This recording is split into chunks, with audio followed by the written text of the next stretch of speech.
এই দোয়া কবুলের সময়টা কোন সময়, এ বিষয়ে আবার মতভেদ আছে।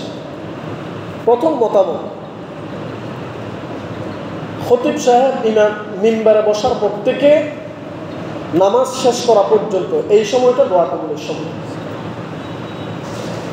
তাহলে এই জন্য আমাদের উচিত এখন কি, ইমাম সাহেব মসজিদে যখন ঢুকবেন এর আগে আগে আসা। তাহলে মিম্বারে উনি আসার পর থেকে নামাজ শেষ হওয়া পর্যন্ত এই সময়টা কি দোয়া কবুলের সময়। এই সময়টা বলেন না, এই সময়টা কি দোয়া কবুলের সময়। এটার দলিল সহিহ মুসলিমের 1860 নম্বর হাদিস।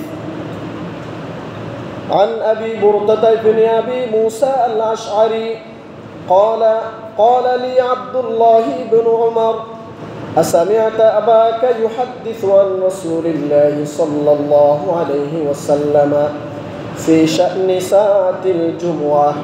قال قلت نعم سمعته يقول سمعت رسول الله صلى الله عليه وسلم يقول هي ما بين أن يجلس الإمام إلى أن تقضى الصلاة। নবী করিম সাল্লাল্লাহু আলাইহি ওয়াসাল্লামের প্রখ্যাত সাহাবী আবু মুসা আল-আশআরী রাদিয়াল্লাহু আনহু বর্ণনা করেন, তিনি বলেন, আব্দুল্লাহ ইবনে ওমর রাদিয়াল্লাহু আনহু আমাকে জিজ্ঞেস করলেন, আপনি কি আপনার পিতা থেকে রাসূল সাল্লাল্লাহু আলাইহি ওয়াসাল্লামের যেটা বলেছেন, জুমার দিনের যে মুহূর্তটা বলেছেন সেই মুহূর্তটি সম্পর্কে হাদিস বর্ণনা করতে আপনি শুনেছেন কিনা?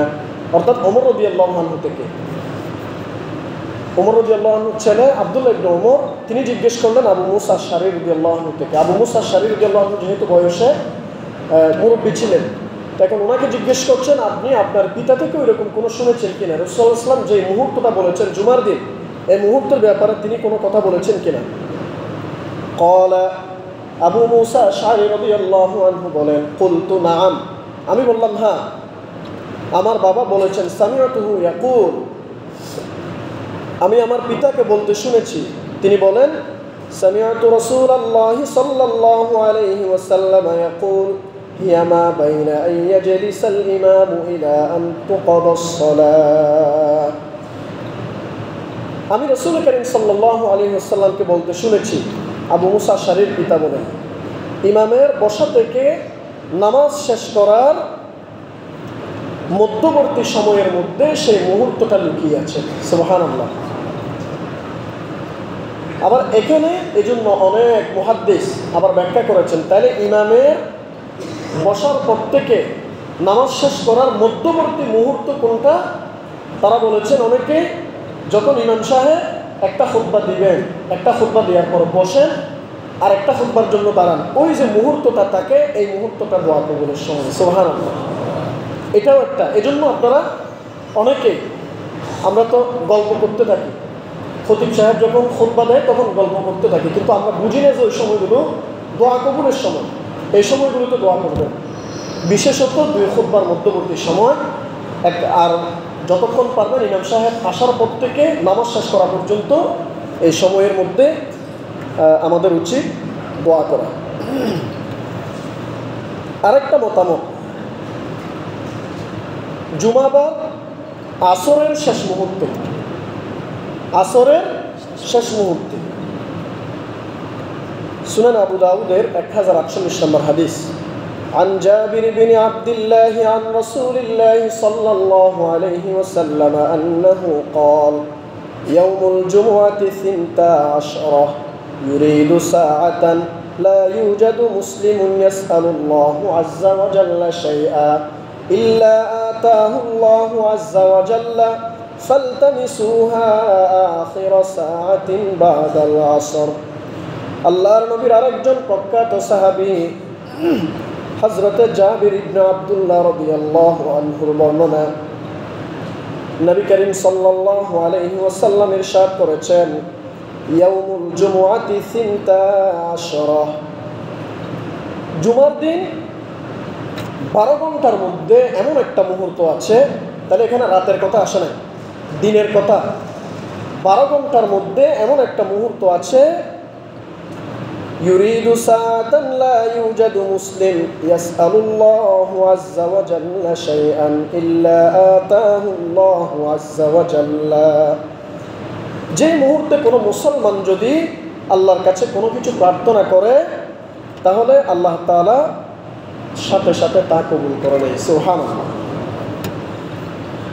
ফালতামিসুহা আখির সাআতিন বাদাল আসর আর তোমরা এই মুহূর্তটি অনুসন্ধান করো আসরের শেষ মুহূর্তে সুবহানাল্লাহ তাহলে এই মুহূর্তটা আসরের শেষ মুহূর্তে তার মানে মাগরিবের আগে আগে সূর্য ডোবার আগে আগে আসরের নামাজের পরবর্তী সময় এই সময়টা দোয়া কবুলের সময় সুবহানাল্লাহ কিন্তু আমরা জুমাবার অন্য কোনো ডিউটি নাই এজন্য বিশেষত জুমার দিন আসরের পরবর্তী সময়কে আমরা কাজে লাগাই না গল্প গুজবে সময় কাটাই খেলাধুলায় সময় কাটায় অথচ এটা দোয়া কবুলের সময় আপনি টেনশনে আছেন আপনি ওই সময় আল্লাহর কাছে দোয়া করেন আপনার সন্তানের কোনো অবস্থায় আছে যেটা আপনি আশা আকাঙ্ক্ষা করছেন না আপনার সন্তান বিপদে আছে আপনি দোয়া করতেছেন হুজুরের কাছে দোয়া চাচ্ছেন অমুকের কাছে দোয়া চাচ্ছেন সেটাও ঠিক আছে কিন্তু আপনি বাবা হিসেবে আপনার দোয়া কবুল হবে এখন দোয়া কবুলের সময়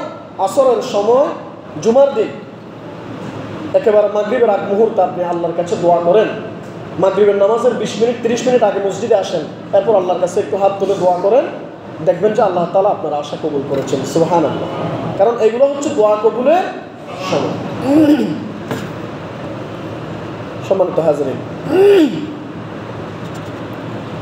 এরপরে আরেকটা আমল হচ্ছে এদিন আমি জানি না কয়টা বলতে পারবো সময় একেবারে সংক্ষিপ্ত সূরাতুল কাহাফ তিলাওয়াত করা জুমার দিন আরেকটা আমল কি সূরাতুল কাহাফ তিলাওয়াত করা কোরআনুল কারীমের 18 নম্বর সূরা হচ্ছে সূরাতুল কাহাফ এই সূরাটা মক্কায় অবতীর্ণ হয় আয়াত সংখ্যা হচ্ছে 110টি বলা যায় পবিত্র কোরআনুল কারীমের একেবারে ঠিক মধ্যবর্তী জায়গায় সূরাতুল কাহাফটা অবস্থিত এজন্য কোরআনুল কারীমের এই সূরাকে বলা হয় সূরাতুল কোরআন কোরআনের নাবি তার মানে মাঝামাঝি অবস্থানে এই সূরাটা রাসূল করিম সাল্লাল্লাহু আলাইহি ওয়াসাল্লামের অসংখ্য হাদিস থেকে সূরা কাহাফ জুমাবারে তিলাওয়াতের বিষয়ে আমরা বিশেষ ফজিলত দেখতে পাই বিশেষত জুমার দিন এই সূরাটার তিলাওয়াতের ব্যাপারে অসংখ্য হাদিস আসছে মোটা দাগে এই সূরাতে 5টা ঘটনা উল্লেখ আছে কয়টা সবাই কথা বলছে না ঘুমাচ্ছেন নাকি আপনারা সূরাতুল কাহাফ বলেন সূরাতুল গুনাহ হবে না আল কাহাফ বললে হামজা লাম কাফ হা ফা 5টা হরফ 50টা নেকি আল্লাহ তাআলা দান করবেন সুবহানাল্লাহ তাহলে বলেন কোন সূরা এই সূরাতুল কাহাফে 5টি ঘটনা আল্লাহ তাআলা বর্ণনা করেছেন মোটা দাগে এমনিতে অনেক ঘটনা থাকে তো এক নম্বর হচ্ছে কিসসাতু আসহাবিল কাহাফ আমরা জানি যে গুহাবাসী আসহাবুল কাহাফ যেটা বলি ওই যে গুহাবাসী তো সেটা একটা ঘটনা আরেকটা হচ্ছে কিসসাতু সাহিবিল জান্নাতাইন দুই বাগানের মালিকের ঘটনা যেমন কারুনের ঘটনা যাই হোক আমি সেদিকে যাচ্ছি না এরপর কিসসাতু আদম ওয়া ইবলিস আদম আলাইহিস সালাম এবং ইবলিসের যে ঘটনাটা সেটাও এই সূরায় বর্ণিত হয়েছে এরপর কিসসাতু মূসা ওয়াল আবদুস সালেহ মূসা আলাইহিস সালাম এবং একজন নেককার বান্দার ঘটনা একজন নেককার বান্দা বলতে এখানে কে বলেন তো অনেকে জানার কথা খিজির আলাইহিস সালাম মূসা আলাইহিস সালাম এবং খিজির আলাইহিস সালামের একটা ঐতিহাসিক ঘটনা আছে অনেকে জানেন সেই ঘটনাটা সূরা কাহাফে বর্ণিত আছে সর্বশেষ কিসসাতু যিল করনাইন বাদশা যুলকরনাইনের ঘটনা এই সূরায় উল্লেখ আছে মোটা দাগে এই 5টা ঘটনা উল্লেখ আছে তো এখন এই সূরার বিশেষ ফজিলত হচ্ছে যে ব্যক্তি সূরা কাহাফের প্রথম 10 আয়াত মুখস্থ করবে আল্লাহ তাআলা তাকে দাজ্জালের ফিতনা থেকে হেফাজত করবেন সুবহানাল্লাহ তাহলে কিয়ামতের আগ মুহূর্তে দাজ্জাল যখন আসবে তার ফিতনার মধ্যে সবাই নিমজ্জিত হয়ে যাবে ঈমানদার ব্যতীত তার মানে যেই ব্যক্তি সূরা কাহাফের প্রথম 10 আয়াত মুখস্থ করবে তারা ঈমানদার। এজন্য দাজ্জালের ফিতনা থেকে আল্লাহ হেফাজত করবেন। সুবহানাল্লাহ। عن أبي الدرداء أن النبي صلى الله عليه وسلم قال من حفظ 10 آيات من أول سورة الكهف عصم من الدجال। আবু দারদা রাদিয়াল্লাহু আনহু নবী করিম সাল্লাল্লাহু আলাইহি ওয়াসাল্লাম থেকে বর্ণনা করেছেন, যে ব্যক্তি সূরাতুল কাহাফের প্রথম 10টি আয়াত মুখস্থ করবে আল্লাহ তাআলা তাকে দাজ্জালের সমস্ত ফিতনা থেকে হেফাজত করবেন। সুবহানাল্লাহ। তাহলে আমরা তো দুনিয়ায় অনেক কিছু করতে পারি, শুধু এই ছোট্ট ছোট্ট আমলগুলো কি করতে পারি না? সূরা কাহাফের প্রথম 10 আয়াত। আজকে এমন লোকও আপনারা থাকতে পারেন, এখন থেকে ইচ্ছা করেন, এখন থেকে মনে মনে শপথ করেন আগামী জুমার ভিতরে আমি 10টা আয়াত মুখস্থ করব। আমরা কি পারবো না ইনশাআল্লাহ? সূরা কাহাফের প্রথম 10 আয়াত মুখস্থ করবেন, তাহলে দাজ্জালের ফিতনা থেকে আল্লাহ তাআলা হেফাজত করবেন। আবার আরেকটা হাদিসে আসছে সূরাতুল কাহাফের শেষ 10 আয়াত যে ব্যক্তি মুখস্থ করবে আল্লাহ তাআলা তাকেও দাজ্জালের ফিতনা থেকে হেফাজত করবেন। সুবহানাল্লাহ। عن أبي الدرداء عن النبي صلى الله عليه وسلم قال من قرأ 10 آيات من آخر الكهف عصم من فتنة الدجال। প্রথম হাদিসে বলছে সূরা কাহাফের প্রথম 10 আয়াত, এই হাদিসে বলছে সূরা কাহাফের শেষ 10 আয়াত যে ব্যক্তি পড়বে মুখস্থ করবে আল্লাহ তাআলা তাকে উসিমা মিন ফিতনাতিদ দাজ্জাল, দাজ্জালের ফিতনা থেকে আল্লাহ তাআলা ওই ব্যক্তিকে হেফাজত করবেন। সুবহানাল্লাহ। তাহলে কিন্তু মাশহুর সেটা হচ্ছে যেটা সবচেয়ে বেশি প্রসিদ্ধ সেটা হচ্ছে সূরাতুল কাহাফের প্রথম 10 আয়াত। তাহলে শেষ 10 আয়াত মুখস্থ করতে না পারলেও প্রথম 10 আয়াত আমরা অবশ্যই মুখস্থ করব ইনশাআল্লাহ। আওয়াজ বড় হয় না, ইনশাআল্লাহ। এরপরে বিশেষ করে সূরাতুল কাহাফটা জুমার দিনে তিলাওয়াত করার ফজিলত এটা আলাদা। এমনিতে ওটা তো বললাম, ওটা শুধু জুমাবারের কথা না, সূরা কাহাফ মুখস্থ করার ফজিলত বললাম। এখন বললাম যে সূরা কাহাফ জুমাবারে, বিশেষ করে জুমাবারে তিলাওয়াতের ফজিলত। আস-সুনানুল কুবরা লিল বাইহাকির 6063 নম্বর হাদিস। عن أبي سعيد الخدري أن النبي صلى الله عليه وسلم قال من قرأ سورة الكهف في يوم الجمعة أضاء له من النور ما بين الجمعتين। নবী করিম সাল্লাল্লাহু আলাইহি ওয়াসাল্লাম ইরশাদ করেছেন, যে ব্যক্তি জুমার দিন সূরাতুল কাহাফটা তিলাওয়াত করবে, সূরাতুল কাহাফটা পাঠ করবে, তার জন্য 2 জুমার মধ্যবর্তীকাল সময়টা জ্যোতির্ময় হয়ে যাবে তথা আল্লাহ তাআলা নূর ছড়িয়ে দিবেন। সুবহানাল্লাহ। 2 জুমার মধ্যবর্তী সময়কে আল্লাহ তাআলা আলোকিত করে দিবেন, তার মানে গুনাহমুক্ত করে দিবেন, নূর ছড়াই দিবেন। সুবহানাল্লাহ। তাইলে এখানে সূরাতুল কাহাফটা জুমাবার বলেছে, সুতরাং জুমার আগে পরে কোনো কথা নেই।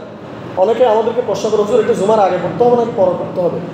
এটা হচ্ছে গতকাল মানে বৃহস্পতিবার সূর্য ডুবার পর থেকে মাগরিবের ওয়াক্ত যখন শুরু হয় তখন জুমাবার শুরু হয়ে গেছে। তাহলে গতকাল মাগরিবের পর থেকে, মাগরিবের ওয়াক্ত থেকে আজকে সূর্য ডুবার আগ পর্যন্ত এই 24 ঘন্টা হচ্ছে জুমাবার। তাহলে এই 24 ঘন্টার মধ্যে আপনি যে কোনো মুহূর্তে সূরাতুল কাহাফটা তিলাওয়াত করতে পারবেন, আর যদি করেন জুমাবারের ফজিলতটা পেয়ে যাবেন। সুবহানাল্লাহ। সম্মানিত হাজিরিন, এরপরে 12তম আমল জুমাবারের, সেটা হচ্ছে বৃহস্পতিবার মাগরিবের পর থেকে জুমাবার মাগরিব পর্যন্ত বেশি বেশি দরুদ পাঠ করা। বেশি বেশি কি করা? দরুদ পাঠ করা। আল্লাহ তাআলা সূরাতুল আহজাবের 56 নম্বর আয়াতে বলছেন, সবাই বলেন, ইন্নাল্লাহা ওয়া মালাইকাতাহু ইউসাল্লুনা আলান নবী ইয়া আইয়ুহাল্লাযীনা আমানু সাল্লু আলাইহি ওয়া সাল্লিমু তাসলিমা। নিশ্চয় আল্লাহ তাআলা এবং তার সকল ফেরেশতারা নবী করিম সাল্লাল্লাহু আলাইহি ওয়াসাল্লামের উপর দরুদ পাঠ করেন। সুবহানাল্লাহ। ইয়া আইয়ুহাল্লাযীনা আমানু সাল্লু আলাইহি ওয়া সাল্লিমু তাসলিমা। সুতরাং ও ঈমানদারেরা, সাল্লু আলাইহি, তোমরাও তার উপর দরুদ পাঠ করো, ওয়া সাল্লিমু তাসলিমা, উত্তমভাবে সালাম পাঠ করো। তাহলে এখন এখান থেকে অনেক কিছু বিষয় চলে আসে যেগুলো বললে মসজিদের চাকরি চলে যাবে, কিন্তু বলতে পারবো না, আপনারা বুঝে নেবেন। ইশারা, এখান থেকে আমাদের অনেক বেদাত প্রচলিত হয়ে গেছে, ইশারা ইঙ্গিতে বুঝে নেবেন। এই আয়াত থেকে অনেকে এখন বেদাত, বিশেষত আমাদের চট্টগ্রাম, সিলেট যেখানে মাজার বেশি, সেখানে এই আয়াতকে দলিল দিয়ে বিভিন্নভাবে গান বাজনাকেও এখন দরুদ শরীফ বলতেছে, মিলাদ কিয়ামের নাম দিয়ে বিভিন্ন গান বাজনা করতেছে, এই করতে কত ধরনের যা আছে এগুলো বলার অপেক্ষা রাখে না। আল্লাহ আমাদেরকে বুঝার তৌফিক দান করুন। তো এখন আল্লাহ তাআলা এবং তার ফেরেশতারা রাসূল সাল্লাল্লাহু আলাইহি ওয়াসাল্লামের উপর দরুদ পাঠ করেন। তাহলে এখন আমাদের উচিত আমাদেরও কি করা? দরুদ পাঠ করা। এখন দরুদ কোনটা? আচ্ছা, মনে রাখবেন, যেই দরুদ আমরা বলছি কোরআনুল কারীমে আসছে, হাদিসে আসছে, তো কোরআনুল কারীম তো 1400 বছর আগে, 1450 বছর আগে বন্ধ হয়ে গেছে, ওহী বন্ধ হয়ে গেছে। নবী সাল্লাল্লাহু আলাইহি ওয়াসাল্লামের ইন্তেকালের সময় তাহলে তার হাদিস বন্ধ হয়ে গেছে। তাহলে এর পরে আর কোনো দরুদ আসার সুযোগ আছে? সহজ কথাটা বুঝবেন। তাহলে এর পরবর্তী যেগুলো সেগুলো আমাদের বানোয়াট, এর আগেরগুলো হচ্ছে কোরআন এবং হাদিসের অথেন্টিক। তাহলে কোরআন হাদিসে যেই দরুদগুলো পাবেন সেই দরুদগুলো হচ্ছে যেখানে হাদিস এবং কোরআনে যে কথাগুলো বলেছেন সেগুলো হচ্ছে সেগুলো দরুদ। সরাসরি যেগুলো স্পষ্ট অসংখ্য হাদিসে নবী সাল্লাল্লাহু আলাইহি ওয়াসাল্লামের উপর দরুদের বিভিন্নভাবে সাহাবীরা দরুদ পাঠ করেছেন সেগুলো আছে, নবী সাল্লাল্লাহু আলাইহি ওয়াসাল্লাম দরুদের ব্যাপারে কথা বলেছেন সেগুলো আছে, কিন্তু আমি আপনি কতগুলো বানিয়ে নিয়েছি। তাহলে এগুলোর মাধ্যমে কি গুনাহ হবে? না, গুনাহ হবে না, সওয়াব হবে। সওয়াব হবে কখন? যদি আপনি নিয়ত পরিষ্কার করেন। যদি আপনি বলেন যে এগুলো দরুদ নয়, নিয়তটা পরিষ্কার করবেন, এগুলো সঙ্গীত, যেমন আমরা সঙ্গীত গাই না, ধরেন এবার বলেন বালাগাল উলা বিকামালিহি কাশাফাদ দুজা বিজামালিহি হাসুনাত জামিউ খিসালিহি সাল্লু আলাইহি ওয়া আলিহি। শেখ সাদির ঘটনা। তাহলে এটা আল্লাহ রাসূলের ঘটনা নয়, অথবা কোরআনেরও কোনো ঘটনা নয়, ওহীর কোনো ঘটনা নয়, শেখ সাদির ঘটনা। শেখ সাদি তৈরি করেছেন, বানিয়েছেন বালাগাল উলা। তাহলে এখন এটা পড়লে কি গুনাহ হবে? না, গুনাহ হবে না। কিন্তু আপনি যদি বলেন যে এটা দরুদ, তখন গুনাহ হবে, তখনই বিদআত। কিন্তু আপনি যদি বলেন যে এগুলো শেয়ার, শেয়ার আমরা আরবিতে বলি শেয়ার, বাংলায় গজল সঙ্গীত যা বলেন, তাহলে গজল সঙ্গীত পড়লে রাসূলের শানও যদি পড়েন আপনার সওয়াব হবে না?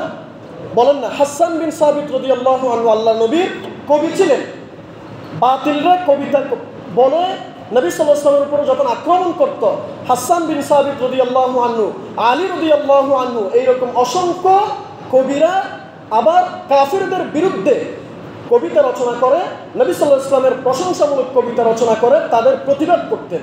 সেই হিসেবে গজল, শায়ের এগুলো পড়াটা সওয়াবের কাজ, যদি আপনার নিয়তটা পরিষ্কার থাকে। কিন্তু আপনি যদি বলেন যে এটা দরুদ, তখন ভুল হবে। আশা করি কথাটা ক্লিয়ার হয়ে গেছে। সম্মানিত হাজরিন, এরপরেও যদি না বুঝেন সমালোচনা করবেন না, বুঝে নেবেন। আমার কথাটা মাথায় নেন। আমি কি বলছি? আমি এখানে বলি নাই যে বালাগল ওলা বলাটা অপরাধ বলি নাই, বালাগল ওলা বিকামালি এটা বলাটা গুনাহের কাজ বলি নাই। বললাম যে সেটা দরুদ নয়, আপনি দরুদ হিসেবে পাঠ করলে সেটা গুনাহ হবে। আপনি যখন বলবেন যে শায়ের, গজল, রাসূল সাল্লাল্লাহু আলাইহি ওয়াসাল্লামের উপর, শানের উপরে, মানের উপরে, মর্যাদার উপরে, ভালোবাসার উপরে আপনি যাই কবিতা রচনা করেন, অবশ্যই আল্লাহ তাআলা আপনাকে সওয়াব দিবেন। সুবহানাল্লাহ। এই জন্য রাসূল সাল্লাল্লাহু আলাইহি ওয়াসাল্লামের কবি যারা ছিলেন তাদেরকে আলাদা মর্যাদা দিতেন। যা হোক, সেটা লম্বা বিষয়। সম্মানিত হাজির, তো এখন জুমার দিন দরুদ শরীফ পাঠ করার আলাদা ফজিলত নবী সাল্লাল্লাহু আলাইহি ওয়াসাল্লাম দিয়েছেন।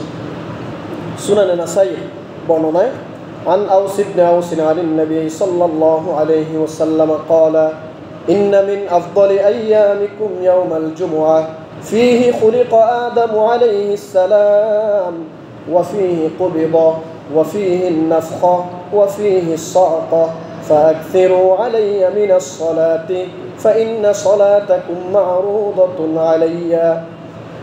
আল্লাহ নবী বর্ণনা করছেন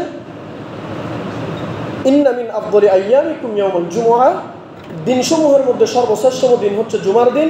ফিহি খুলিকা আদম আলাইহিস সালাম, সেই দিন আদম আলাইহিস সালামকে সৃষ্টি করা হয়েছে। এবং ওয়াফিহি কুবিদ, সেই দিনে তার ওফাত হয়। ওয়াফিহি সাকা ওয়াফিহি নাফখা, আর সেই দিনে সিংহায় ইসরাফিল আলাইহিস সালাম দ্বিতীয়বার সিংহায় ফুৎকার দিবেন। ওয়াফিহি সাকা, এবং সেই দিনে কিয়ামত অনুষ্ঠিত হবে জুমাবারের দিন। ফাআকসিরু আলাইয়া মিনাস সালাহ, সুতরাং অতএব তোমরা এই দিন আমার উপর বেশি বেশি দরুদ পাঠ করো। সুবহানাল্লাহ। তাহলে জুমাবারের দিন বেশি বেশি দরুদ পাঠ করা। ফাইন্না সালাতাকুম মা'রুদাতুন আলাইয়া, কেননা তোমাদের দরুদ আমার কাছে পেশ করা হয়। সুবহানাল্লাহ। তাহলে উম্মতে মুহাম্মাদি যে দরুদ পাঠ করে সেই দরুদ আল্লাহ নবীর কাছে পাঠ করা হয়। ক্বালু, সাহাবারা বর্ণনা বললেন, ইয়া রাসূলুল্লাহ ওয়া কাইফা তু'রাদু সালাতুনা আলাইকা ওয়া ক্বাদ আরামতা? ক্বালা ইন্নাল্লাহা আযযা ওয়া জাল্লা ক্বাদ হাররামা আলাল আরদি আন তা'কুলা আজসাদাল আমবিয়াই আলাইহিমুস সালাম। ইয়া রাসূলুল্লাহ, কিভাবে আপনার কাছে পেশ করা হবে দরুদ? যেহেতু আপনারও ওফাত হয়ে যাবে, আপনিও মৃত্যুবরণ করবেন, আপনারও ইন্তেকাল হবে, তাহলে আপনার কাছে কিভাবে দরুদ পাঠ করা হবে, দরুদ পেশ করা হবে?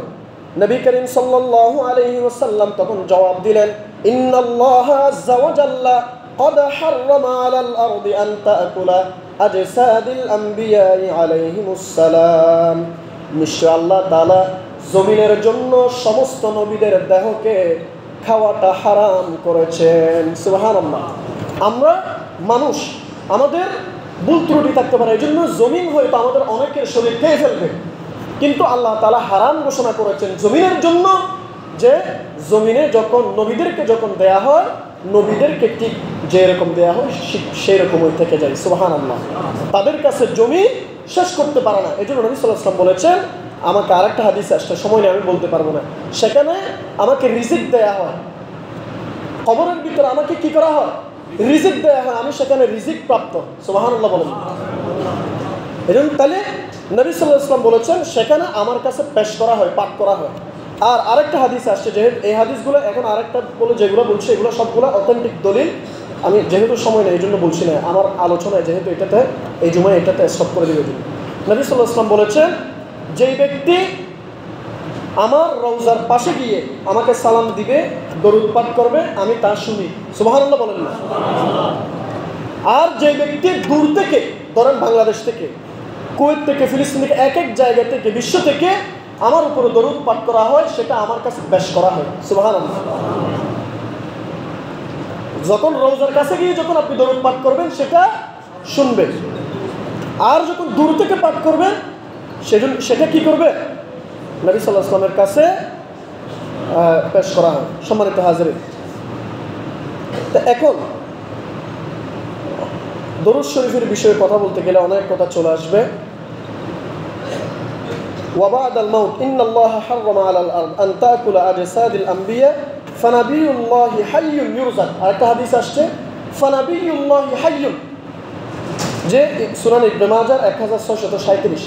রাসূল সাল্লাল্লাহু আলাইহি ওয়াসাল্লাম সেখানে জীবিত। সুবহানাল্লাহ বলেন। শুধু নবী সাল্লাল্লাহু আলাইহি ওয়াসাল্লাম একজন না, সমস্ত আম্বিয়ারা কবরের ভিতরে কি হাইয়ুন, জীবিত, ইউরজাক, তারা সেখানে রিজিক, আল্লাহ তাআলা তাদেরকে রিজিক পৌঁছায়। সুবহানাল্লাহ। সম্মানিত হাজিরিন, এবার রাসূল করিম সাল্লাল্লাহু আলাইহি ওয়াসাল্লাম অসংখ্য আমরা জানি দরুদ পাঠ করেছেন, সেখানে সর্বোত্তম দরুদ কোনটা? বলেন তো, সর্বোত্তম দরুদ কোনটা? বলেন, সবাই বলেন না এটা? দরুদ ইব্রাহিম। কোনো সন্দেহ আছে?